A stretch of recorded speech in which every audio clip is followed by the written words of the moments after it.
व्यस्यति इति व्यासः, अर्थात वेदांश चत्वारः विभजति इति व्यासः।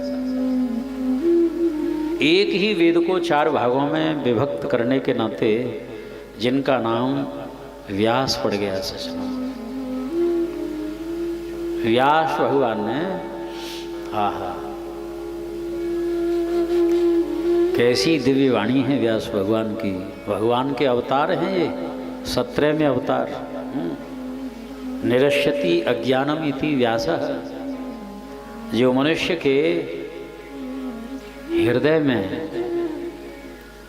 अज्ञान रूपी जो अंधकार भरा हुआ है, अज्ञान जो है मिट जाता है। सज्जनों, निरश्यति अज्ञानम इति व्यासः। जिस अज्ञान के कारण हम अशांत रहते हैं, दुखी रहते हैं। सज्जनों, संसार में ऐसा कौन प्राणी है जिसको सुख की अपेक्षा न हो। सुख नहीं चाहिए, शांति नहीं चाहिए। यद्यपि भौतिकता को लेकर के सब प्रकार से समृद्ध है, खूब ऐश्वर्य है, खूब पद प्रतिष्ठा है, लेकिन जीवन में सुख शांति नहीं, तो वैभव पद प्रतिष्ठा किस काम के। सुख शांति से बढ़कर के जीवन में और कोई संपत्ति नहीं होती। सज्जनों, तो भगवान व्यासकृत श्रीमद् भागवत धर्म जब हम श्रवण पुटों से पान करते हैं इसको,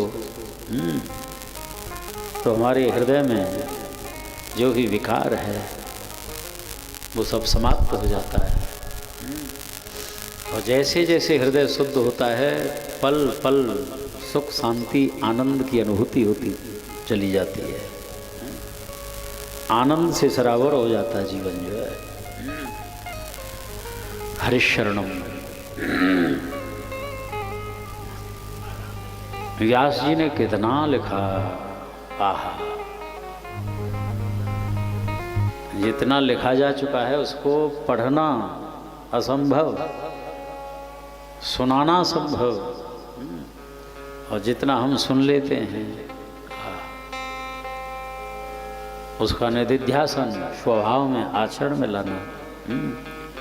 लेकिन ये कथा अपने में पूर्ण साधन है सज्जनों।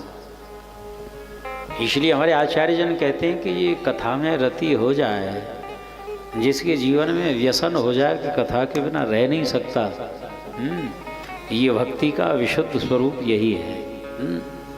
यही भक्ति है। कथा के बिना हम रह न सकें। कथा से ही जिसको विश्रांति प्राप्त होती है। कथा शब्द का उल्टा थाक होती है, और थाक माने थकान। कथा से विश्राम मिल जाता है। अनंत चरित्र हैं सज्जनों, अनंत, जिनका कोई पारावार नहीं है। तो अंत तो हो ही नहीं सकता है।